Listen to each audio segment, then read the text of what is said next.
And now we have begun. Excellent. Very cool. Yeah. Well, thank you for stopping by. Of course, anytime. Any Monday. Yeah, we could do every Monday. Right. Do the people know these are recorded on Mondays? They don't. Oh, now they know. There are a lot of Mondays that they're recorded on. It's not always a Monday. Okay. I assumed. Right. It can be any day of the week, but it is Monday a lot. Monday is like Moon Day. Rain? Yep. Yeah. That's the out of all the entomology of the days of the week, that's the one that's preserved the most. I guess Thor's like Sunday. Kind of. Yeah. No. Sunday does pretty well. I spoke before, I think. Yeah. Sunday, Monday, Wednesday. Do you know the Tuesday, Thursday origins? I know about Thursday is Thor's day. Oh yeah. But what is? Do you know what Tuesday? I don't know. I don't remember. I don't remember what Tuesday is really at all. So Monday is Moon Day. Saturday is very forgettable day. Yeah. Forgettable things happen on Tuesdays. Exactly. So it tracks. Yeah. Wednesday. Weddings or something. I don't know. Oh. Okay. That could be. I don't know. I'll have to look it up later or Right. whatever. I gotta get that nailed down so I can be able to tell that to everyone. And I wonder if it's like specific to language, because like Monday in Spanish is lunes, which is moon. So yeah. Curious. And Wednesday is miércoles. Yep. That's the one I remember too. Yep. Yeah. Sábado, Domingo. What were they thinking? Right. Miércoles. Right. Remember Miracle Wednesday. It's as weird as like Wednesday, like wetness. Yeah, miércoles barely sounds Spanish. I know. It doesn't end in a vowel or anything. Yeah, they must have been high. Right. They were so high when they made like the Spanish days of the week. Off that Spanish weed. Right. Yeah. And then the whole Portuguese, like how that came to be, and just Latin culture in general, and the fact that Spanish as a language survived. How did Portugal come to be? Right. Why did they mark off of that part? Right. They talk weird over there, so... And then they got their whole own language, even though it's like pretty much just Spain. Yeah. But they cut off part of it, and they're like, this is Portugal, and then they have a different language. Right. So it's weird that it works like that. Right. Like... Was it all... So what were they speaking down there before Spanish people? In Portugal? Yeah. And in Mexico and everything. It was just native. Just Germanic tribes or whatever. That's all I ever hear. Like outside of the Roman Empire, outside of Italy. Right. Just like Germanic tribes, what I always hear. I wonder what was... I think that was part of the Roman Empire. But what was there before the Roman Empire, I don't know. Like, there was that Mel Gibson movie, Apocalypto. Okay, and they had that's a native in Mexico, in the Aztecs. And so they had like dialects, and I'm assuming they didn't just make it up. So there must be some, remains of whatever language they spoke beforehand, if they could. Write a whole damn Mel Gibson movie in whatever language it is. So they're like doing that whole movie in Aztecian? I guess. Yeah, we'll call it Aztecian for now, for sure. Yep. It's crap. Have you seen that movie? I did once. Yeah. It's like they have their whole narrative and story, and it's like it's a movie, and then they go to the beach and they see the boats coming, and they're like, "Oh fuck!" Just as like a tag to the end of it. That was interesting. Oh, okay. Way to end it up. Yeah, they didn't have to end it with that. They could have just had it play out sometime as a chapter in their history without the Spanish. Yeah. To see one story of like completely native like culture and society without the context of impending doom. Right. To leave that implied. Yeah. It's like is Mel Gibson a Christian? I forget. Or and he was Catholic. Or something. Probably like that would track. I don't know. So if he's Catholic, he is probably gonna throw in that. Right. I'll remember when the conquerors came over or whatever.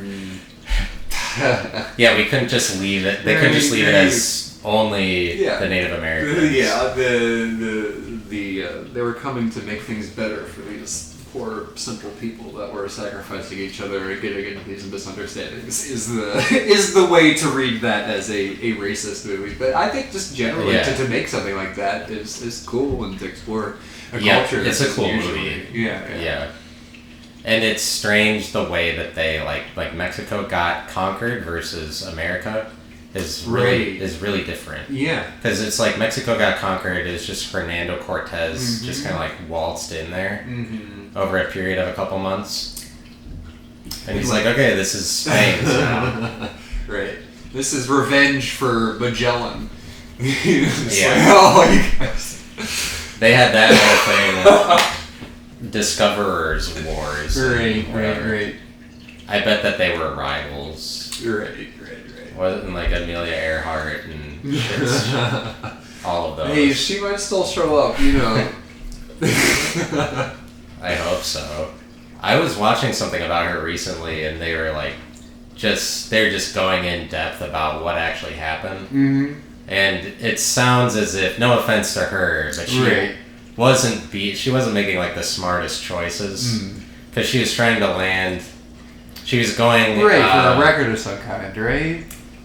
Yeah. Well, I always heard that she was just trying to go around the world. Oh, for okay.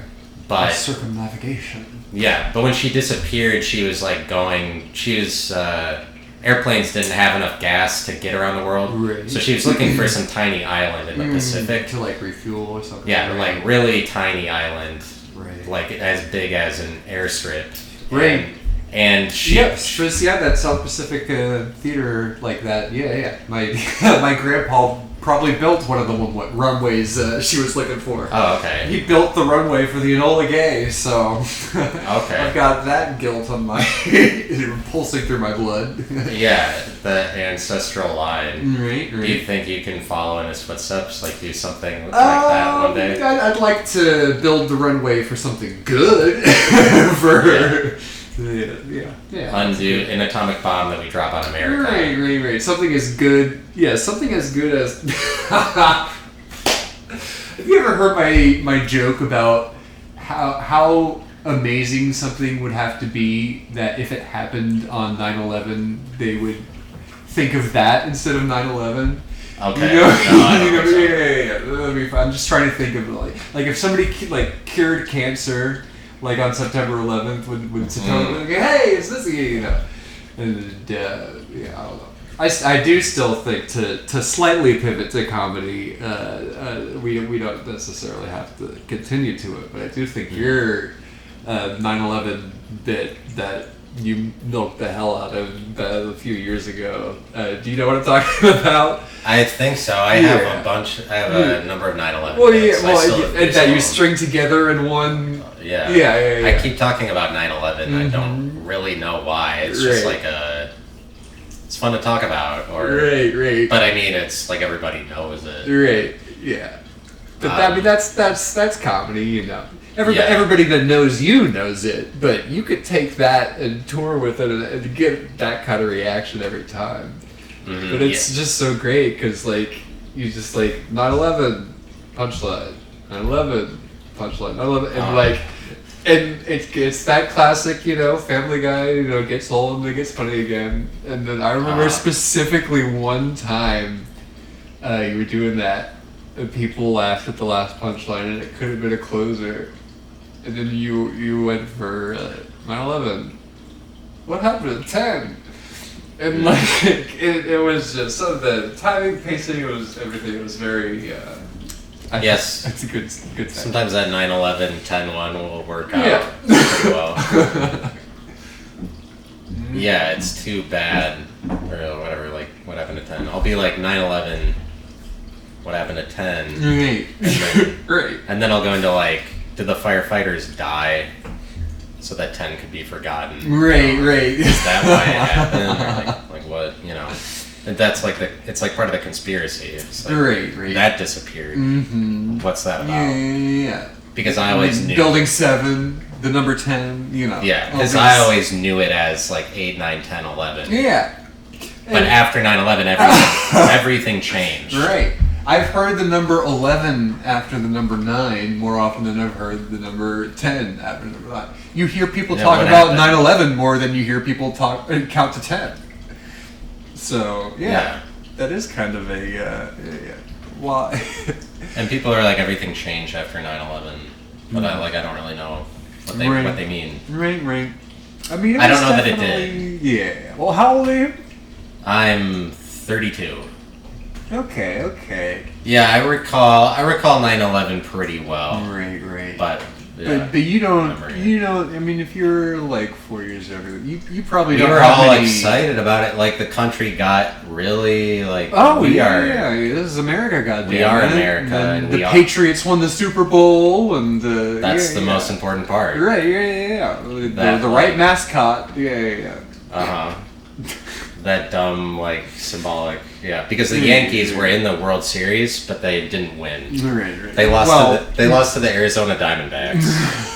Just like as unpatriotic as it gets. The state of Arizona is like really not patriotic. Right. They're like one of the latest states in patriotism polls. Yeah, Arizona is barely part of this culture. Right. But yeah, so like the Patriots won. But like we just got really neighborly and right. That's something that I like about it. That's something that I like about it that I remember. Is like the conquistadors were pretty neighborly too. Like yeah. They sure were. They took the word neighbor a little too far. Yeah. Put it in a museum instead of letting it. Yeah, I guess you can use neighbor for a lot of things. Oh yeah. I forget. It could even be like across an ocean. Right, for sure. And I forget who did the classic bit of subbing that word in for the N word, but all these neighbors everywhere. Yeah, man, who was that? I mean, that's probably broad enough a joke that people have different versions of it. Mm-hmm. I saw an Instagram clip. It was like a French Canadian guy, and he had to like actively learn English, but he did it. He watched dubbed, movies on TV, but when they were censored, they dub over, and so they would always dub over the N word and just say friend. So this white French Canadian guy learned that as that, and so it was the subtitles. It was the subtitles that was so he heard the N word and the subtitle translated it as friend. Okay. So whenever he hears it, he thinks it means friend, and he had so many examples of like plugging it in, and like it was a good running bit. A French Canadian guy.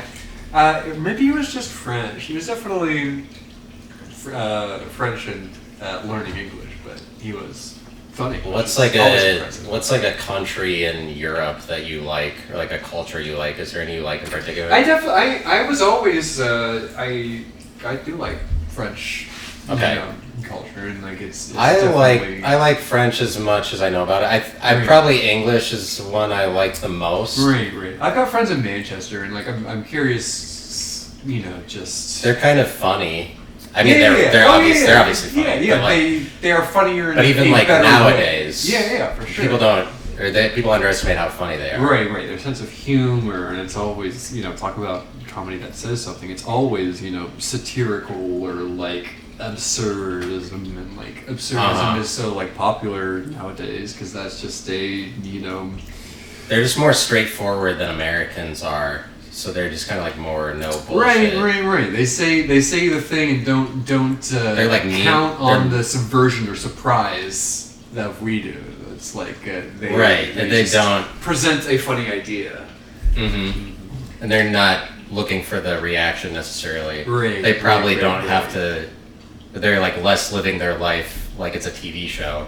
Right. Well, which is ironic because the one that blew up, with Gervais, like he went from he's kind of like an American.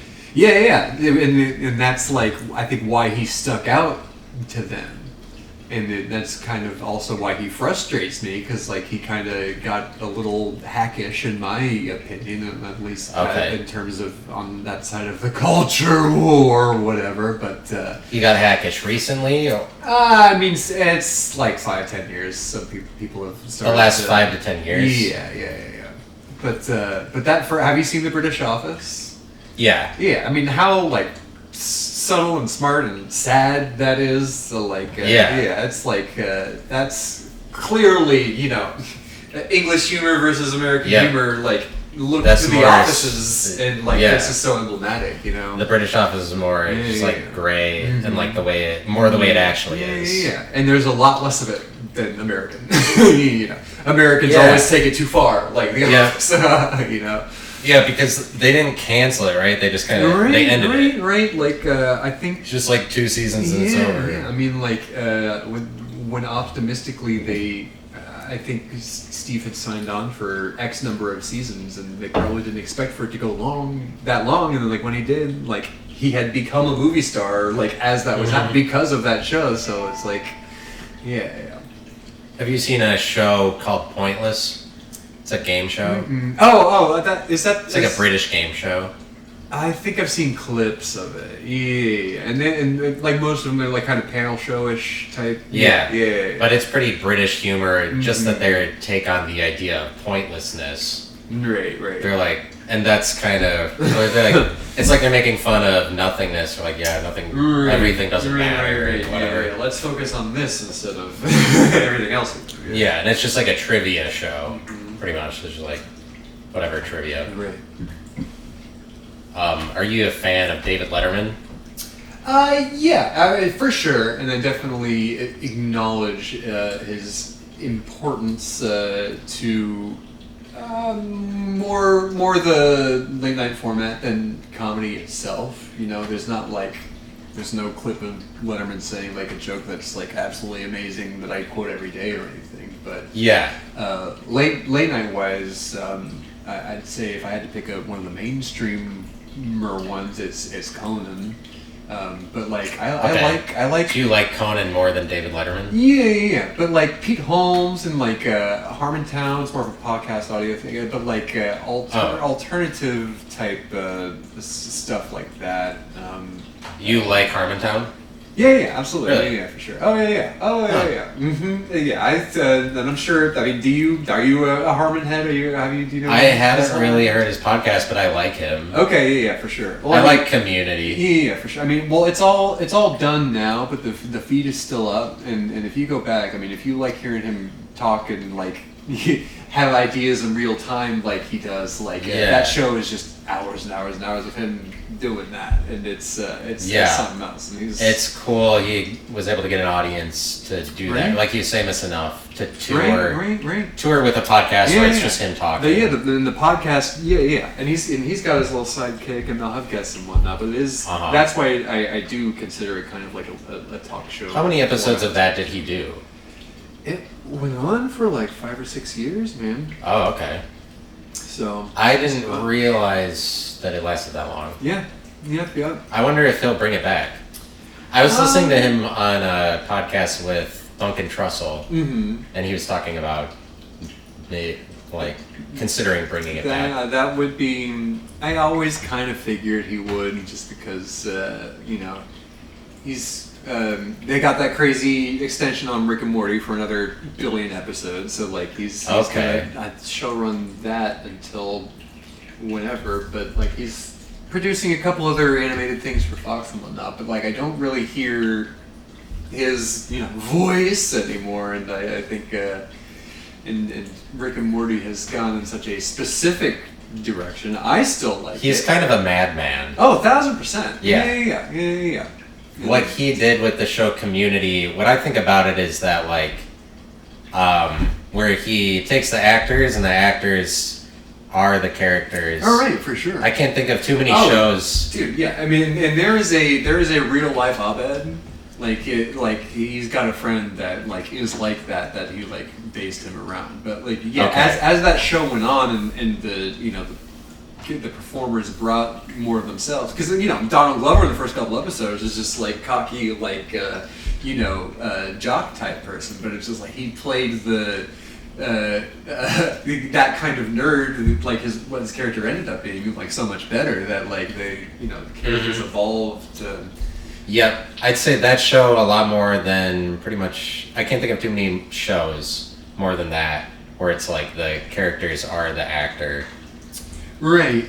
But yeah, I mean, movies are like that. I feel and the actor, people don't give it credit for that always. Right. Yeah. Well, it's like the actor is the person. That's the difference between a movie star and a character actor. Is like Tom Cruise has to be doing some crazy. Well, that's a bad example. Brad Pitt has to be doing some crazy shit and wearing this and this and that and looking different and acting different for you not to think of him at least a little bit as just Brad Pitt the entire time. But at the same time, that is a kind of lizard brain.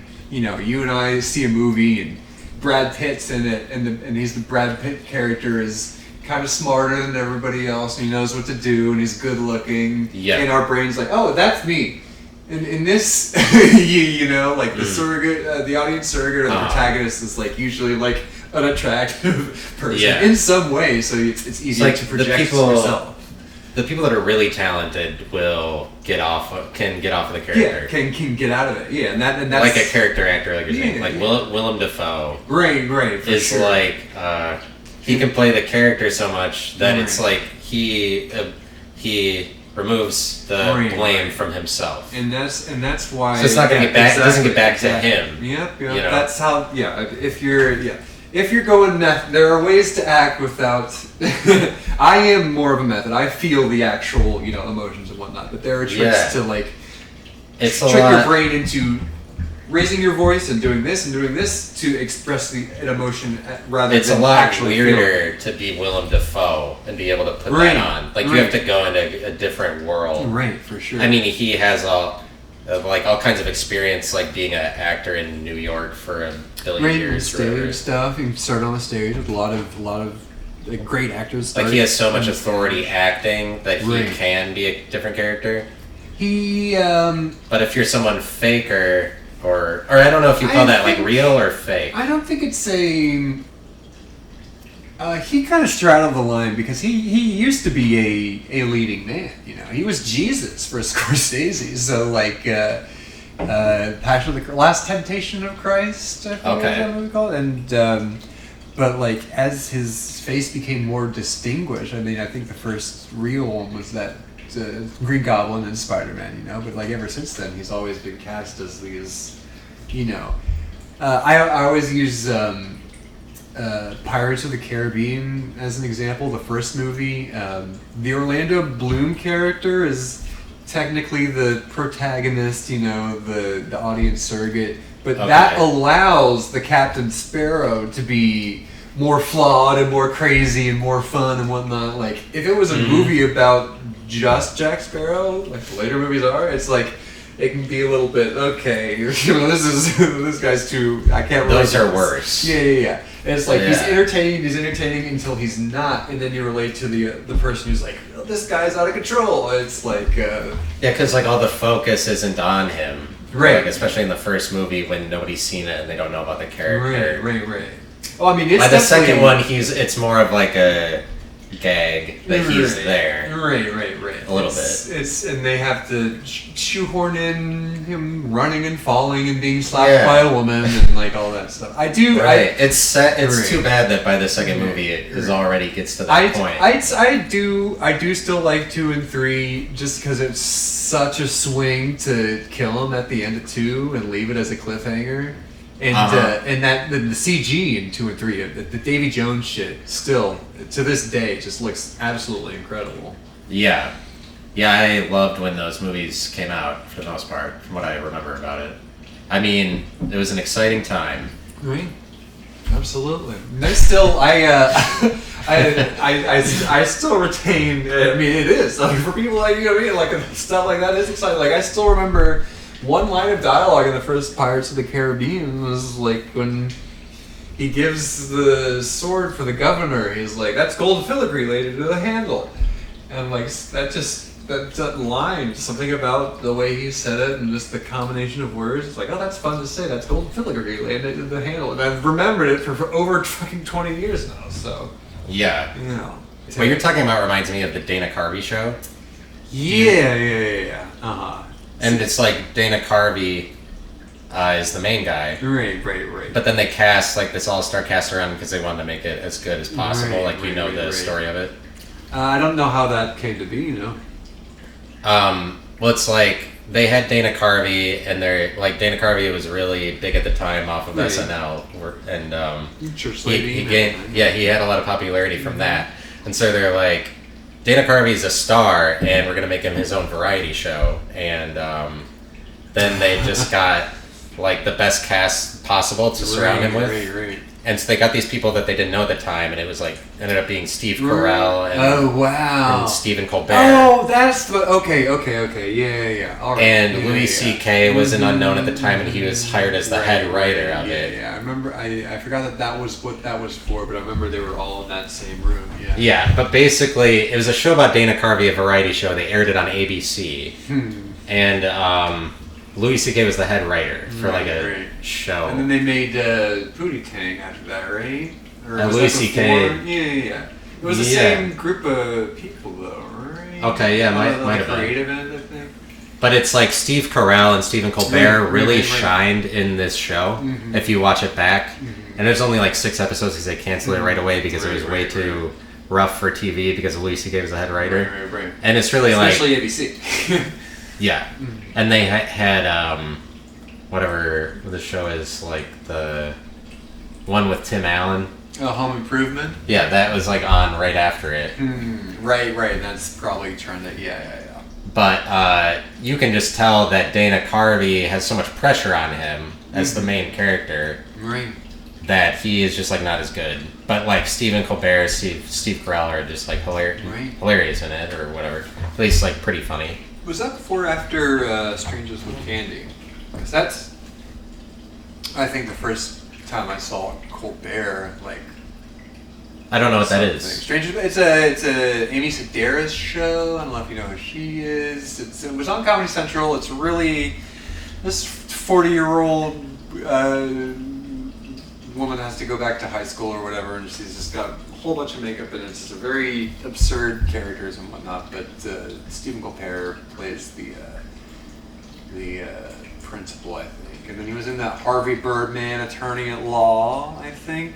Okay. Or had Colbert Report already happened at that point? I don't know. I'm trying to think. And now what's happening with Colbert is crazy. It's like always some sort of a relevancy with that guy. I like his ice cream, his Ben and Jerry's ice cream flavor. Yeah, absolutely. Yeah.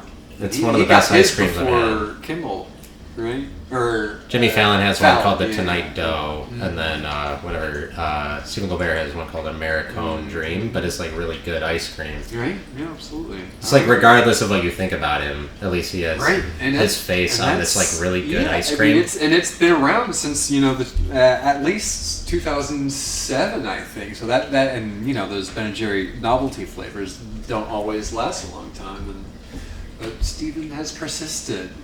Yeah, I'm sure now he's going to be cemented with them because you know how liberal that ice cream company is.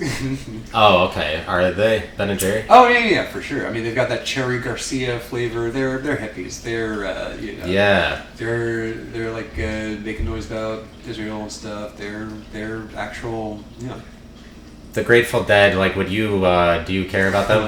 The closest. Are you a hippie? I kind of. I'm a huge Pink Floyd guy. That was, and that's kind of in between prog and hippiness. But yeah. Yeah, Pink Floyd is pretty good. You know about like Tame Impala? Yeah, like that right there. Yeah, for sure. Because people are like, they're the Pink Floyd of now. Yeah, it's so crazy because you can make an argument for Tool being the Pink Floyd of today, and you could make an argument for Coldplay being the Pink Floyd of today. Like their breadth of tone is pretty. They're one of the originators of from all kinds of stuff. Yeah, definitely for sure. Like psychedelic elements and I like him. I was a huge MGMT person. Oh yeah, that first MGMT album. is great. Yeah, there's no Oracular Spectacular without a Dark Side of the Moon. Yeah. And then Animal Collective. Do you know them? No. They're contemporary and weird electronic, but people classify them as hippie because it's kind of explicitly psychedelic sounding. But they, there's a album called Merriweather Post Pavilion that's got a very significant, cool album artwork, and that's also it fits. It was like the dark little twin of that MGMT album. It came out in the same year. So yeah, generally it's when somebody is like 18 or 19 and they're just developing an actual personality. It's the music that comes out that they like then that kind of defines. Yeah, I find that a lot of bands I like are like I have a friend that introduced me to it, or it's like it's a shared experience I had maybe with somebody else. 1000%. Yeah. Yeah. But for me, that was Vampire Weekend and Phoenix and Passion Pit and a little bit later that Kings of Leon album came out. Oh yeah, which one? Because of the one times? that got super popular, the one with the red and black paint. The one with I've been looking around. Yeah. That song sucks. Yeah, I mean, like that's like one of the worst songs. I think that album got too much play. Sex on Fire is a good song. Right, yeah. But that other one, that was like really popular. Someone like you, oh, yeah. That one was so on the radio all the time. Yeah. I think that's something. And then they are not as they're not as good after that. Not as popular to my knowledge. Once they hit mainstream popularity, they're one of those bands that it's like they just like. They stopped making their original sound. Right. Which is this is what you want? Okay. This is what I'm going to do the whole time. It's surprising how many bands that happens to. Mm-hmm. But like them, especially, I thought that they were more hardcore than that. Right. But I mean, it's not it's not like it's their fault or anything. Yep. I don't think. Just stuck to their gut. I mean, like. It just happens. I wonder why. I feel like. Is it because of the money or? I'm unsure. I'm sure it's more the success than the money. Really, I think if you had money and aren't changed, you would just do more of yourself.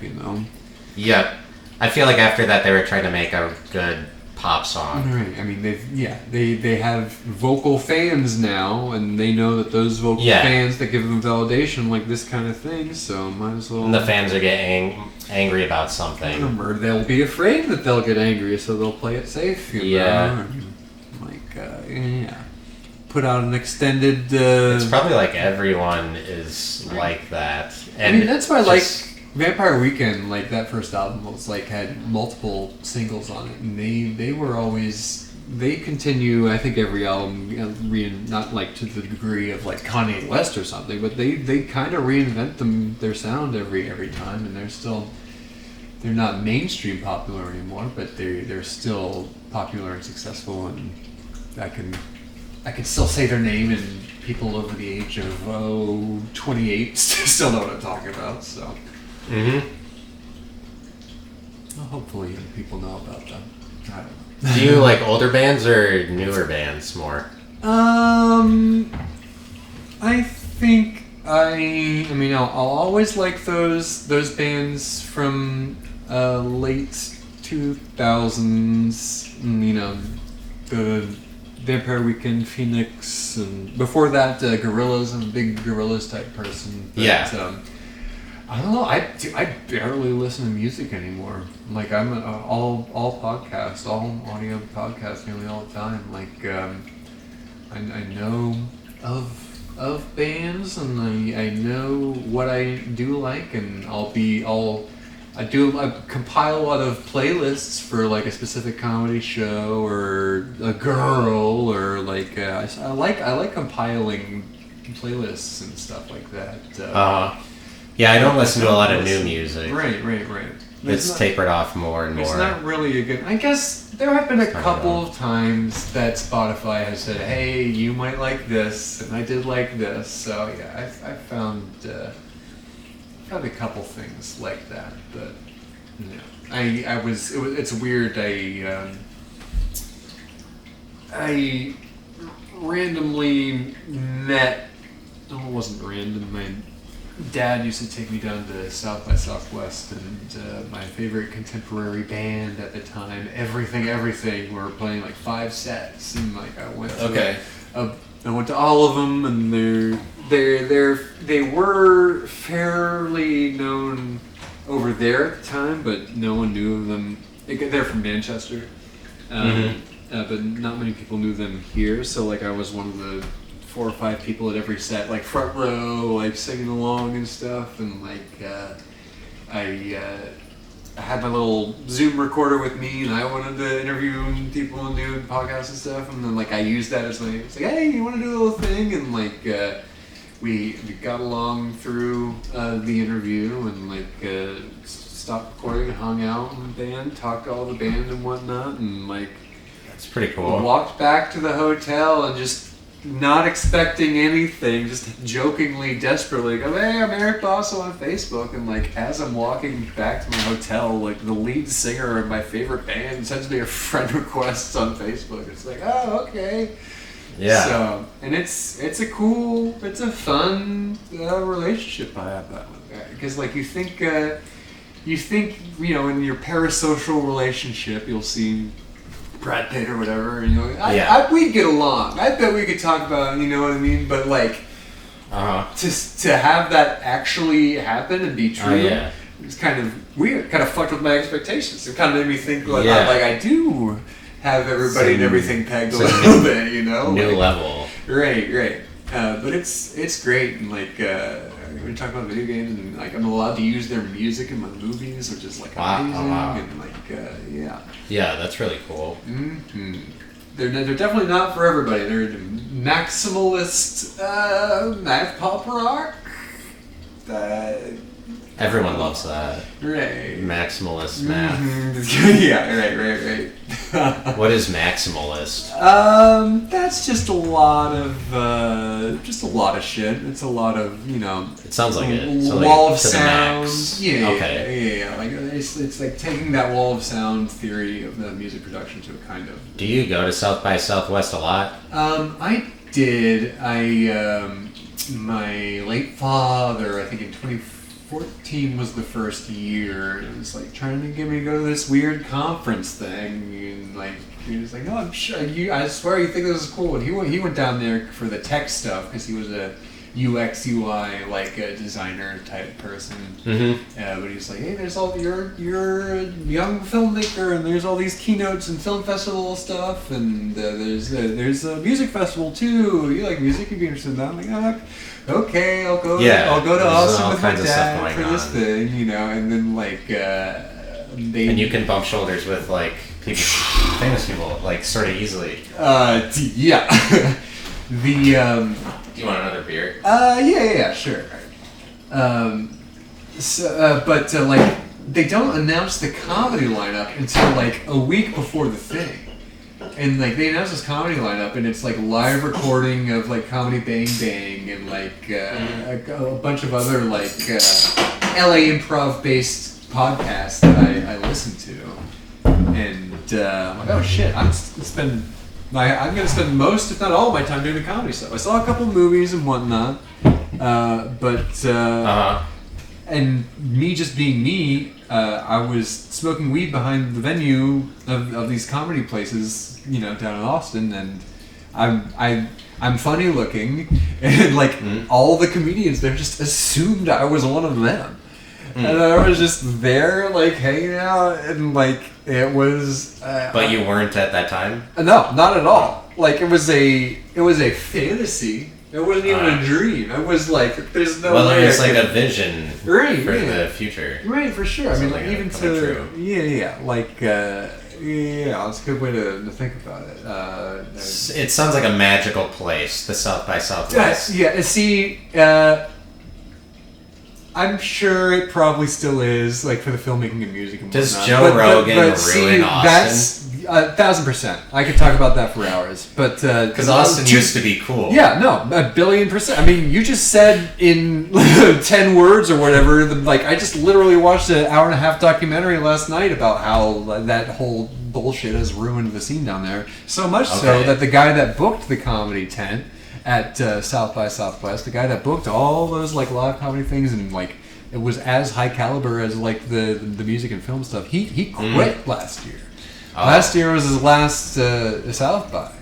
So I'm afraid personally that the South by people are going to go, oh, we needed somebody new to head up our comedy portion of South by Southwest. Oh, we've got Joe Rogan right here. Why don't we that will be the nail in the head of the culture war being lost, at least in Austin, if not the country, honestly, because there's so many innovative ideas and investors and what do you mean shit goes down over there. What do you mean by the culture war being lost? We're losing it to Rogan and Hinchcliffe?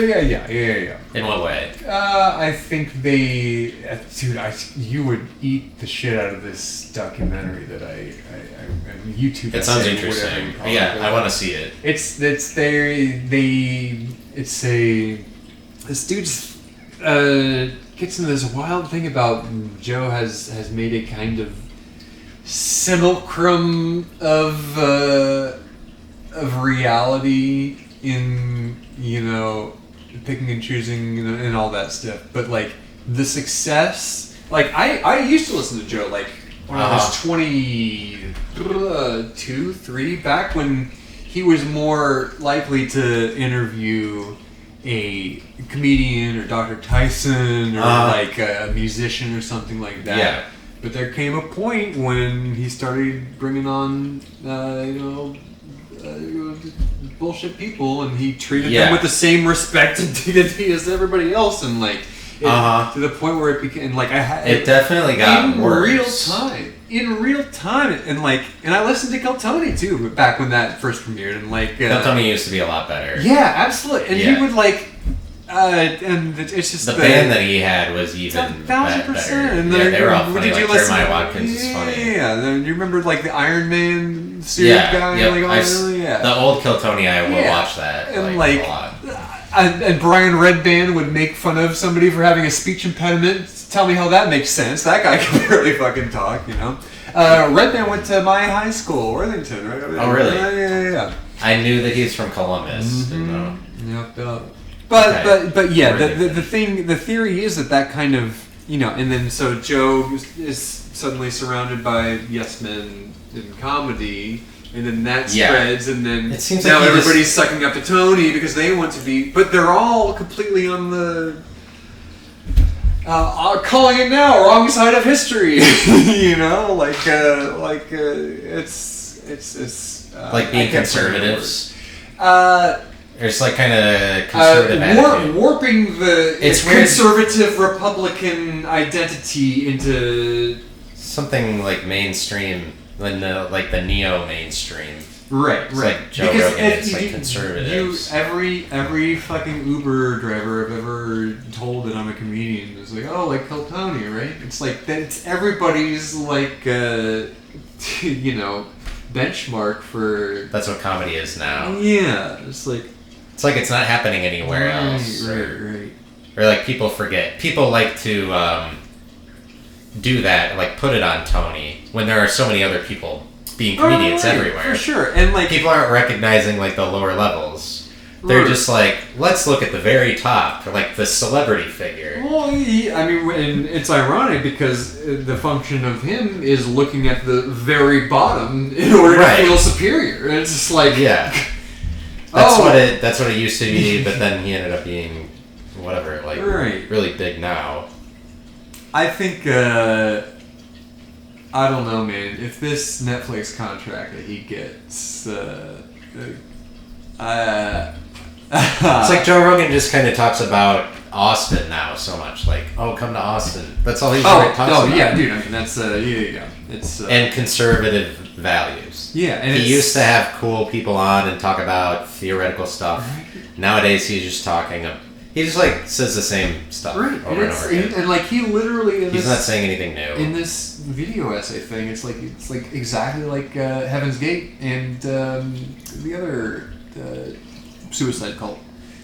The Jim Jones one. Yeah. Yeah, those are the two best. Yeah, for sure. Yeah, but in terms of like insisting on like a prophetic like it's the apocalypse and and Joe's like we're headed to a cliff like it's the similarities that he just kept listing. He used to be like he would gain a lot of power just from being a centrist. From being like Republican and liberal, but it was a he had a valuable perspective because he was too stupid to have an opinion, so he treated every other opinion at equal arm's distance intellectually. Yeah. So. Yeah, but then at some point he just like fell into conservative. Like once he moved to Texas, I wonder if that like the Texas people. He was. He couldn't do that in Hollywood because they were too woke. So he had to. Right. So he had already turned before he moved out to Texas. Mm-hmm. Do you like LA comedy better than New York? Because you mentioned that LA. Well, the podcast, the only, outside of when I used to listen to Kill Tony, the only comedy podcasts I listen to are improv based. There is no great stand-up podcast. I mean, you could say Marin, but that's all behind the scenes. That's interview stuff. There's no great podcast with stand-up in it. You'd have to I don't know, like go to an open mic and hope that there's enough good shit that, So, Comedy Bang Bang's pretty funny. Yeah, absolutely. Yeah. And I've been listening to that since 2000s.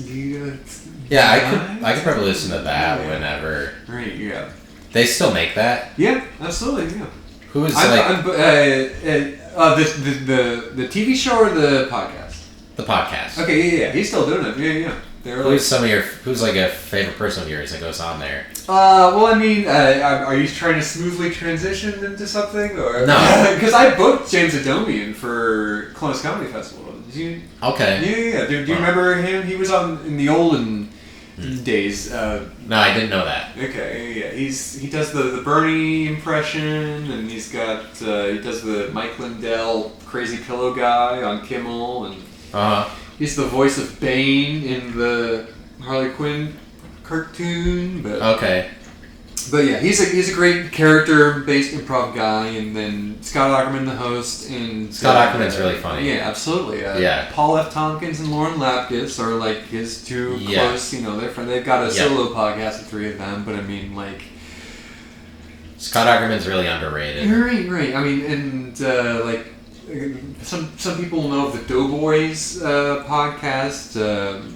Mike Mitchell and Nick Weiger, they were in a comedy troupe, The Birthday Boys on IFC. If you remember, that was I don't know. Bob Odenkirk produced.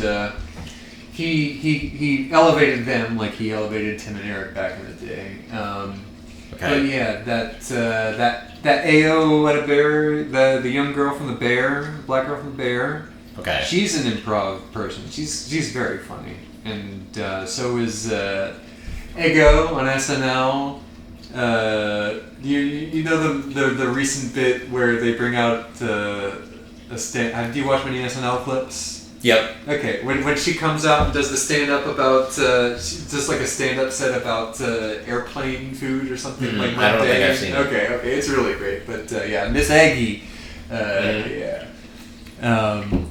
But yeah, I mean, there's and there's this other podcast called Hollywood Handbook that these two guys are so deep into these. I guess it's a character, I guess it's not, but they just act like they're the most.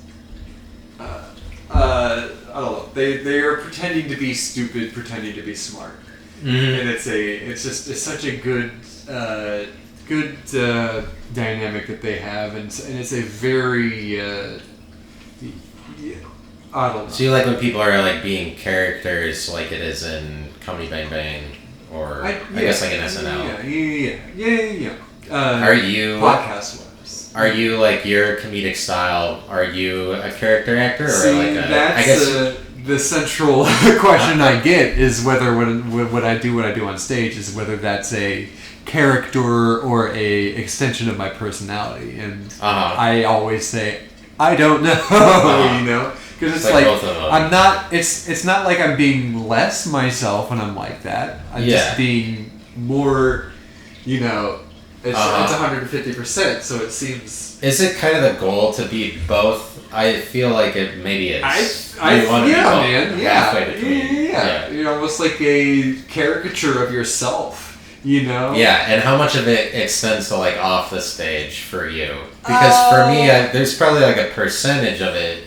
But it's like all of life is... Yeah, for sure. Because all of life is like that. Because it's like, when you're around people, you do have to put on more of a thing than when you're just home alone doing nothing. Right. Because it's like... And like, when you're home alone doing nothing, like, that's what's real. But like, around people, it does...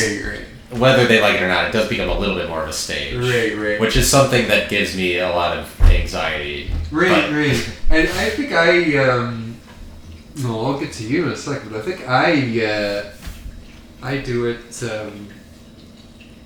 let's just do you first. Because it's relative, like the stage is relative. Yeah, but I also think that that you are a comic, you know, and like when you were I don't know if I like that. No, that is good.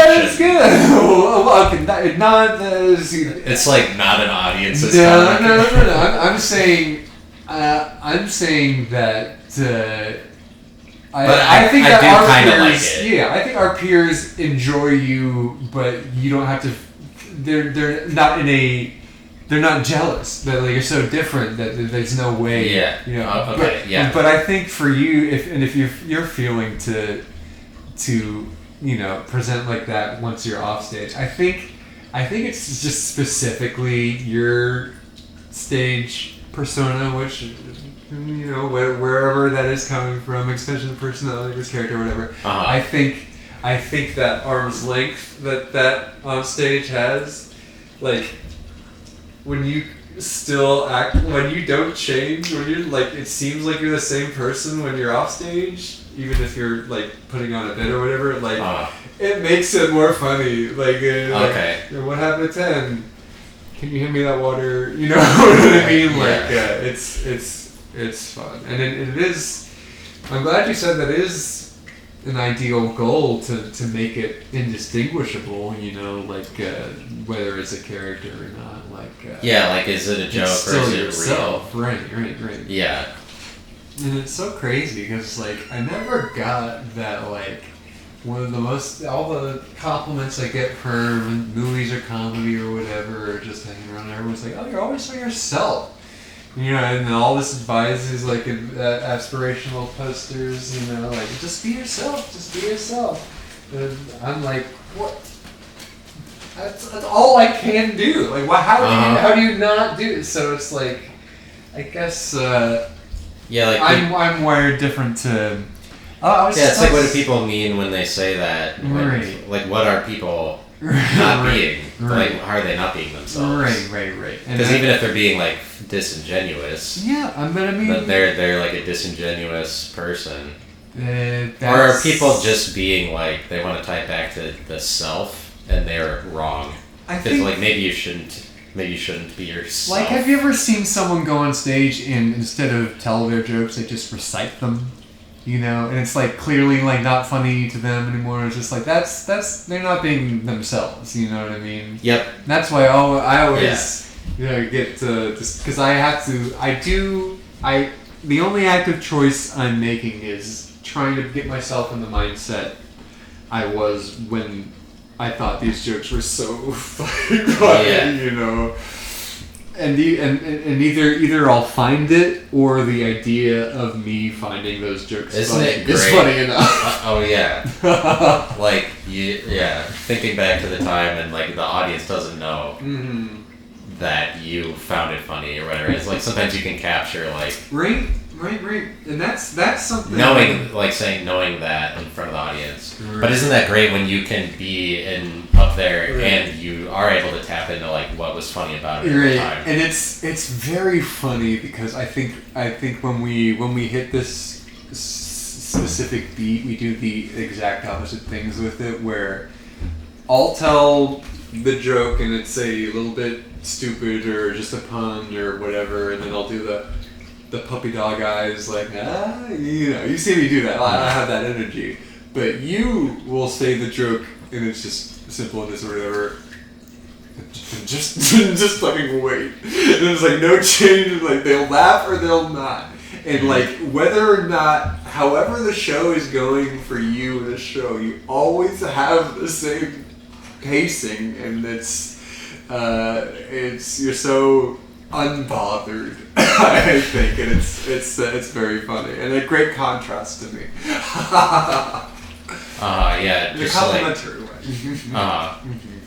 Just like like the silent, like just like let it. Right. Yeah. I mean, it's a classic. It's a little short guy, big skinny guy. You know, it's the opposite. There's instead of everybody trying to make everybody happy or whatever, like just be the one specific thing, and then you can fit into. Yeah, I always feel like I should be going faster. Yeah. Yeah, I kind of aim to go faster, and then I end up going slow because I like think I'm gonna run out of jokes. Right. Yeah. Right.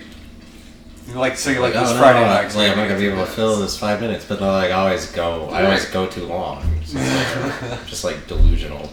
Right. Well, I mean It's fun to be delusional up there, though. I mean, maybe delusion 1,000%. is a good thing to get into. With just enough awareness of what it is. I mean, I think remember what you're gonna say. I think when my character is a character like that is, I think the motivation behind it. Because to me, going on stage with the idea of saying something funny to make people laugh is kind of lame and funny in of itself. And when it's kind of lame. And when you go on stage and tell a joke with the intention of telling a joke, if you under that pretense, if you tell a joke that you know they won't laugh at, or that you happen to tell a joke that they don't like, that is funny. Yeah, it's objectively funny that that guy set out to do that and absolutely failed, and like that's the easiest way for me to tap in is like I'll do my first introductory jokes and I'll leave the pause too long, expecting them to. And it's like it's a hint that this guy thinks all of this is so fucking funny, and that is the joke, not the jokes themselves. Yeah. Yeah, for sure. Like whatever way that you are communicating it to the audience, and there's just like a lot of different ways of doing it or whatever. Yeah. And like I'll go up and like if it's not a big enough show, especially, I kind of end up playing into the like. Well, this is lame. Yeah. Right. Especially if you can play into like you think that it is funny for like a stage that isn't a big time stage. You think you're doing something really great. When you guys are gonna load this, like cut to like one person in the corner, right? Yeah, for like long pauses for laughter, but like lots of people. Even for small stages, there's people get like, oh, why aren't you laughing at me? Right, yeah. That's something that I see a lot of comedians forget, is that like, well, remember there's like nobody in here. Mm-hmm. Right. So it's like, it's not like people are going to be laugh. I mean, like, they might laugh or whatever. It was really funny. Right. It's like, don't worry about a non-reaction from a empty And room. that's why. So just go up there and be like, fuck. Who fucking... Right. I mean, That's just do something like, really weird. Usually, my first, piece of advice I give to someone is to when it doesn't land the way you want it to, don't get angry at them, don't get angry at yourself, don't say, oh, that sucked, oh, you suck, or don't. It's just like, so many times I've seen, like, even good comics just like visibly frustrated that something doesn't get a laugh, and that it always like kills inertia. So energy. Yeah. What's your drink? Rum and Coke. Yeah, that's kind of mine as well. Well, White Russians there for a bit. Obviously, if you want to get fucked up, you go with the Long Island. Oh yeah, I don't get Long Islands enough. They're I sort of good. forget. Yeah. And they taste good too, I think. Yeah. And I'm kind of more of a liquor guy. Yeah, for sure. Yep. Yep. Sule got me on the tequila, so usually I'll have a tequila, but I if I'm ordering a shot myself, Do you prefer alcohol or weed? Oh, weed, 1,000%. And Yeah, it works out because like my alcohol tolerance is so low that like I can feel goofy and shit on after 2 of these and not have to nice. go overboard and whatnot. Yeah. Yeah, I haven't been really drunk in a while. Mm-hmm. And you say you were a weed guy then? Yep. Mm-hmm. Yes, more weed. How have you Flour. Have you experimented with how that affects your comedy? Do you know? Yeah, a little. Yeah. So are you better or are you worse? What's it do to you? It will make me better it makes me forget a lot of what I was gonna say, so then I kind of have to like talk to the audience. Right. And sometimes that'll be a really fun experience. Right. There are like a couple times where it's just like made it worse because I forgot everything and it was just like a bomb. But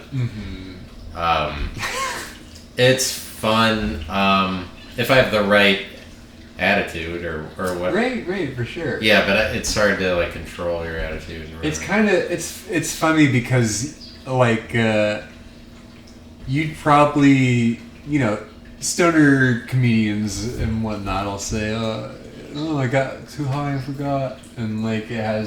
It's funny because that's part of their character. But I think for you, that seems it first blush seems so out of character for you to be this big like pothead and whatnot, because they're just assuming you're up there, facts, figures, this one, then you're like, well, I got too high, I forgot. Like that's a good change of.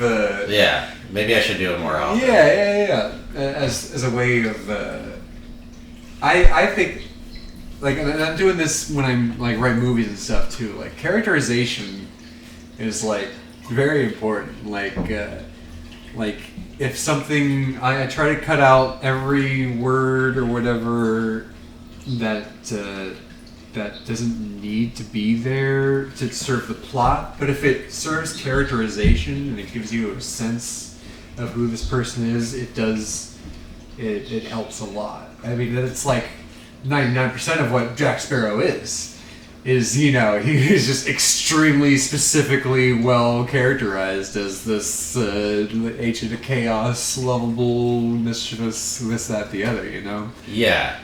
Being a character is more, would give you more safety as long as you like get to that level where you can pull it off. To me, I associate it with like you have a lot of authority as like you've gained authority to be doing the character. Somebody who's not a character, they like don't have authority, or they're more just like grasping it's more subconscious, I think. Yeah. I mean, it's something you have to work at. Like being a character. Right.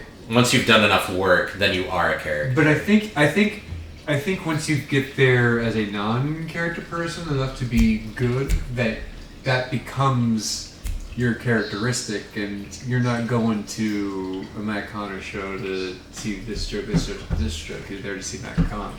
You know what I mean? It's a So, like- when they say the medium is the message, you know what I mean? Like that's the kind of jokes and comedian in however they're delivering it.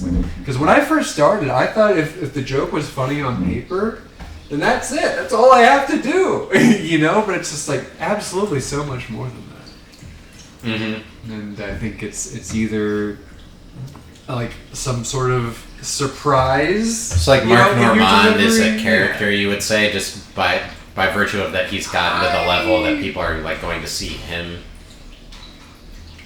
I think Or maybe there's I'd some- say more Mulaney is like that. That Yeah. he's set a level of expectation, and you know they There's do. someone like Ari Shafir doesn't quite strike me as a character because you just kind of see like too much of him or whatever. It's not a caricature of himself. It's just Yeah. a guy saying some jokes, which can be good, but I think Right. that's all the people. So like, what goes into being a character? Or like, I guess we're already talking about it, but it's like, right. Well, I mean, when you're writing, you know, like for movies or whatnot, like it's Like, how do you somebody that transform?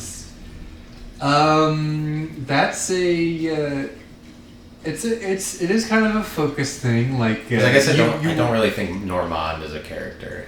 I think he does a little affectation sometimes when you know how he punctuates with the very clinical one-liner things like. I think he's almost I guess that gesturing does involve towards characterization. Yeah, I think he's gesturing towards a Mulaney type of, you know, postmodern host vibes when he gets like that. But but you know, that's a good question. And Mark's a good example of someone who's like. I'd like to ask him whether he thinks he's doing a character or an extension of his personality. You know. And Yeah. he seems to be just like that all the time, so maybe it is none of the above, you know? Yeah. Could be like that. It's kind of like being a person. Like being a good person is kind of like being a character. I feel like. I wouldn't. No, but that makes sense. You know, Somebody who goes out and talks to lots of people Right. to the point that they like. I mean, right? It's like you when you're able to sell yourself as a character, not on a stage or whatever. Right. Just like a good person is like that, right. and a good person is somebody who like is comfortable in public and just like talks to lots of people. Mhm. It's not just somebody who's moral or whatever. Right. You're saying is like both a good person, but also a good example of a person. Is that what you're kind of getting at a little bit? I feel like a good person is like a character. Right. Is somebody who, Well, see, yeah. and a bad person is like not a character, sort of. I mean, when you apply it to like fiction and stuff, like there are plenty of 'Cause if you bad people that are great characters.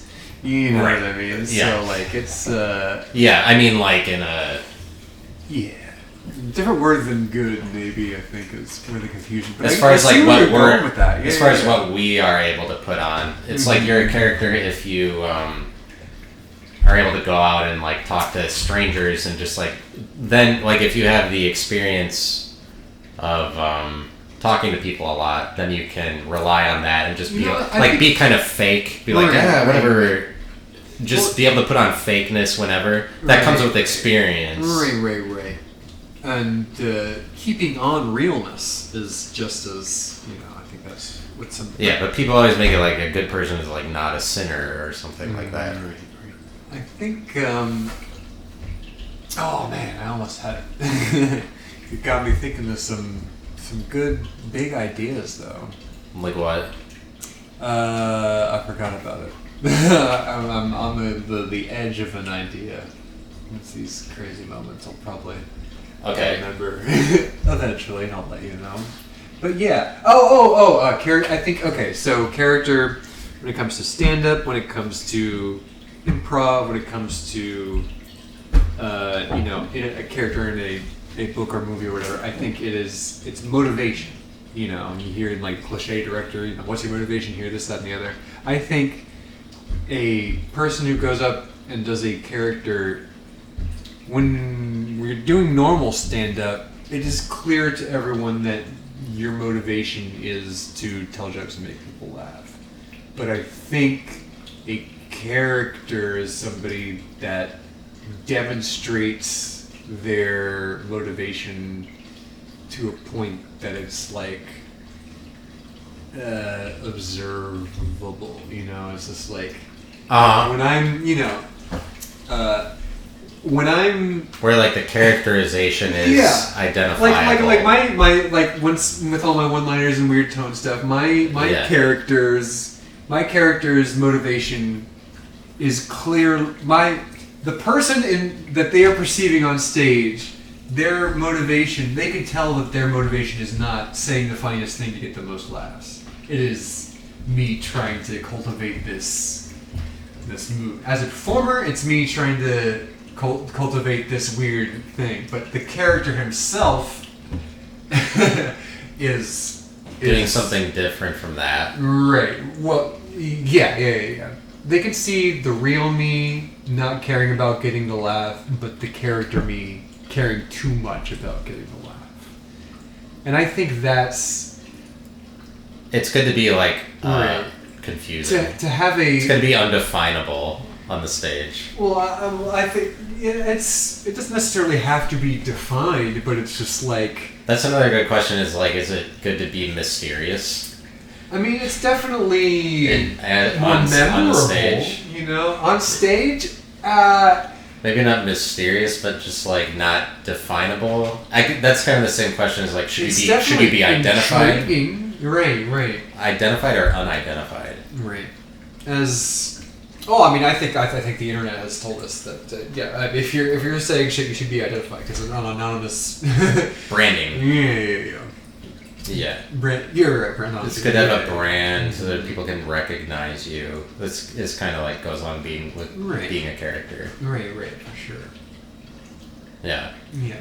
Well, we're at the time if we want. Right. I mean, I'll keep going, man. It's up to you. Are you going to any mics tonight or anything? I could possibly. No problem. You don't have to. Can I have a ride home? Yeah. Cool. But Yeah. we could still keep going as long as you want. I'm a conversationalist. I like this stuff. So. Okay. Yeah. I mean, we could go a few more minutes. Okay. Yeah, that's fine.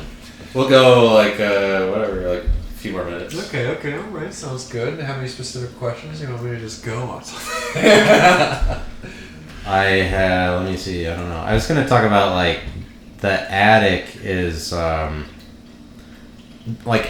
derives from the Attica region of Greece, like the word attic. Huh. And Attica was it's the same thing as the Greeks, the Athens city-state. But the way that it lives on today is just like the word attic. Huh, right. And it got its name from, it was like the term attic referred to a low decorative facade above the main story of a building, or a small decorative column above the building's main facade. So it's like a decorative facade on the outside of a building that was not on the main floor, like second floor or something like that. Okay. But now today it's just like the whatever below a roof or something. Mm-hmm. And so I wanted to just because you work at the attic, right? Occasionally, I do tech for independent producers there. I'm there a lot. Yeah. But just them, regardless of, it's like I think it'd be cool if they did a decorative facade on the outside of their building, right, on the second floor, to distinguish it from the first floor, for sure. Yeah. Because they've definitely got the muralists and whatnot. Could even just do a fresco if you want to keep it Greco-Roman, but like just raise the awning basically. Yeah, but then it could be like the original term. Right. And it's interesting that is what that Attica has become to us today. Mm-hmm. Because that was an architectural style in Attica. Right. Was like that. And that's... Yeah, it was Dog Day Afternoon for... It's weird how words and whatever it is like live on as something else. Right. It's kind of like the magic of it is captured in something, and we still use it today. Right. Like how the term Balenciaga translates to Baal is the true god, and Baal is like the god of the Canaanites that the Canaanites worshipped, and the Canaanites were basically just Where is that? It's the pagan tribes around Israel in ancient Bible Bible times. Right. The Canaanites were making golems and stuff. I'm sure. I'm sure that they were. They're doing whatever evil thing. They're the pagans. Right. But they're like the Germanic tribes to the Roman Empire are the Canaanites to the Israelites. Gotcha. Okay. Yeah, but the Canaanites worshipped Baal. Right. But like Baal still lives on today. I mean, according to some or whatever. It's like. I mean, we opened this conversation with Thor's Day, so it's exactly. Yeah. Full circle. Right. But it's interesting how civilizations live on. There's like the memory of them. Right. Same like the Roman Empire, this influence just like extends to forever. Oh, 1000%. I mean, yeah. It's interesting how the memory of it, like Venetian blinds. Yeah, like it imprinted itself on the world's consciousness. Right. And like we are always experiencing like residual effects of it. Right. It's like a combination. Yeah. What about the next? It was the Greco-Roman. It was the British Empire. And we have artifacts of British and Greco-Roman culture in our architecture. But I wonder wherever we're going to take over next, if it's going to have strong American qualities. Hopefully. That's what I'm hoping. I hope we can introduce some of that to like Venus and whatever, so they can know how great America is. Yeah. Those particles of the American flag. Oh yeah. How beautiful. Classic. Yeah. Like how ugly is it? There's something about the asymmetry. Did you see my post about was it the Sri Lankan flag in a different aspect ratio? It's like double wide. It's funny. That reminds me of our Ohio flag here being in just such a weird shape. It's like cool. Why'd they do that? Right. I thought Ohio was like they try not to stand out or whatever, but their flag is like normal. It's not a rectangle. How do you fold an Ohio flag? I don't know. Yeah, let's see a soldier. Yeah, let's see that. Right. Let's see the soldiers do that one. Hey, troops, get out of D.C. Let's see you fold an Ohio flag. When Ohio goes to war, and they're like, I mean, we're on the list. We've got some National Guardsmen coming in at some point, so that'll be fun. It's like, and what I was saying about Portugal was like, it's weird how they just drew a line for like this is Portugal, and then then they have their own language. Right. Hey, don't talk like states. that. If you cross the line, don't be talking. Yeah, like now we have a new language. Now we have a culture because we drew a line. It's states are kind of like that a little bit. Yeah, it should just be reversed. They don't technically speak their own language, but East they and west have of the like Mississippi. accents. Right, the regional dialects, affectations. They could like because Portugal is small enough that they like develop Portuguese versus Spanish. Why wouldn't states be developing their own Englishes? Have you heard of the show Dead One on HBO? I've heard of it. Okay, so this is in it's an illegal unsettled territory in Indian land, and so there's like no law basically. And there's a bunch of city people like panning for gold and whatnot. There's the bar owner and this and that and the other, but there's like no cops or anything. It's just like this former sheriff moves there to sell hardware or whatever, and just like this group of people with no societal structures, it just kind of emerges like, okay, I guess we have to have a bank, I guess we have to have a cop, and it's a very good sociology lesson, and it's very well written and acted too, so I think you'd enjoy it. Yeah, that sounds interesting. Got some historical characters like Calamity Jane and Wild Bill Hickok and whatnot. Mm-hmm. George Hurst. I wonder what people like that, like, what did they do to get remembered? Right? In history. Yeah. Especially when there wasn't, like, one thing. Right. And Was there one thing Calamity Jane did? Or was she just like... She was I believe... Or no, I'm thinking of Annie Oakley. Like, was she just hanging out and knew a bunch of people? She did join Wild Bill Hickok's troupe of people, but I'm sure she did some Annie Oakley Black type magic shit, and sharpshooting and whatnot. But yeah, I always wondered how fucked up Abraham Lincoln's voice had to be for everybody to mention it to every history book. Ugh. What kind Hickok. of voice did he have? Was it? I don't know. They just said it was weird and slightly effeminate, and They there's a probably Spielberg just, Lincoln movie and Daniel Day-Lewis, he's the Daniel Day-Lewis and Philip Seymour Hoffman are leading actors that gave character actor performances that you could watch them and forget that they're famous actors, you know. Yeah.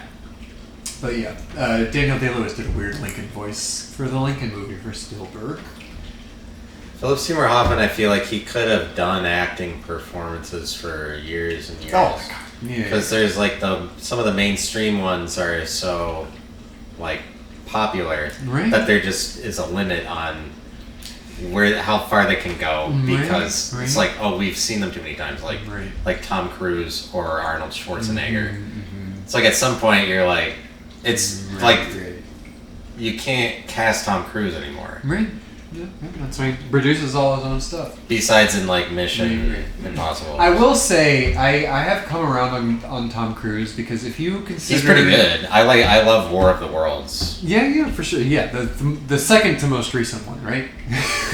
Yeah. And dude, he is Magnolia. Obviously, is an amazing performance. But Tom Cruise, if you consider an actor to be a person that uses their body as an instrument, then Tom Cruise is like fucking GOAT with all the Mission Impossible shit that he produces and like actually doing it himself. So like he's say what you will about his faith and his personality or whatever, but like he is a dedicated human being.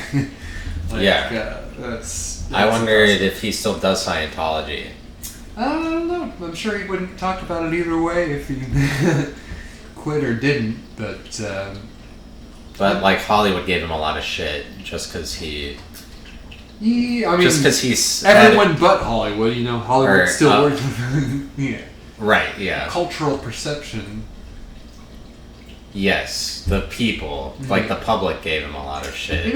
Just because he gave a couple of interviews where he was like really enthusiastic. Right, and people were more. Just like people were afraid of his enthusiasm. The Oprah video was definitely like what. That was weird. But then, like I think when people realized Scientology was bad, kind of all at once at the same time, and I think that's when people started giving him and Scientology is bad. Yeah.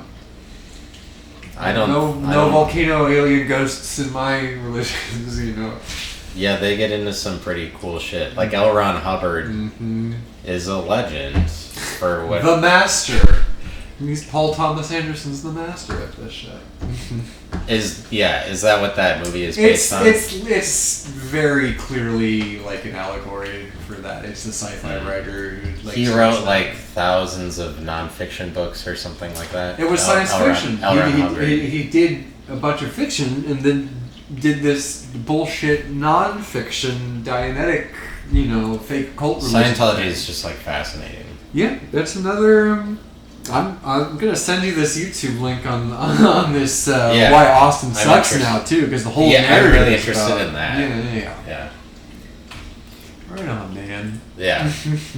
Yeah. Well, thank you for coming up. Absolutely, for sure. I'm glad to do it, and I went to your profile to see the most recent ones, and you've been doing a lot of these, man. You've been keeping at it, so it's pretty impressive, and I hope you're having a good time with it. Yes, I am having a good time for the most part. All right, man. It's good to hear. Yeah, like I typed. That's like I typed it out. Right. With this period at the end. When you get the text with the period at the end, that's all. You're fine. Yeah. Right on. All right. Cheers. Yeah. Yes. Thank you, man. Of course.